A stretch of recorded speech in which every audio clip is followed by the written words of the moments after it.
শিশুর সম্পূরক খাবার আমরা 6 মাস পর থেকে একটা শিশুকে যখন সম্পূরক খাবার দেওয়া শুরু করি সেক্ষেত্রে হচ্ছে আমাদের শিশুর একটা রিকোয়ারমেন্ট থাকে কতটুকু ক্যালোরি সে বাইরে থেকে প্রয়োজন থাকে। সাধারণত একটা শিশু যখন 6 মাস থেকে 7 মাসে পদার্পণ করে সেক্ষেত্রে তার 200 থেকে 300 ক্যালোরি একটা চাহিদা থাকে। আমাদের ক্ষেত্রে যেই ভুলগুলা হয়ে থাকে সেটা হচ্ছে শিশুদের কতটুকু ক্যালোরি চাহিদা আছে সেটা আমরা চিহ্নিত করতে পারি না। সাধারণত ব্রেস্ট মিল্কের মাধ্যমেই যেই পরিমাণ রিকোয়ারমেন্ট একটা বাচ্চার সেটা প্রায় পরিপূর্ণ হয়ে যায় 6 মাস পর্যন্ত।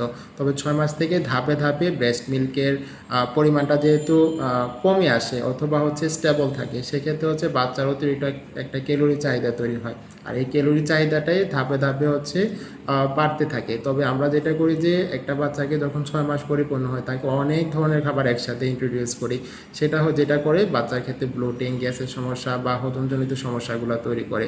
তো সেক্ষেত্রে আমরা যেটা করব বাচ্চার খাবার বা 6 মাস পরবর্তীতে সম্পূর্ণ খাবার চুজ করার ক্ষেত্রে অবশ্যই সিম্পল খাবারগুলো দিয়ে শুরু করব।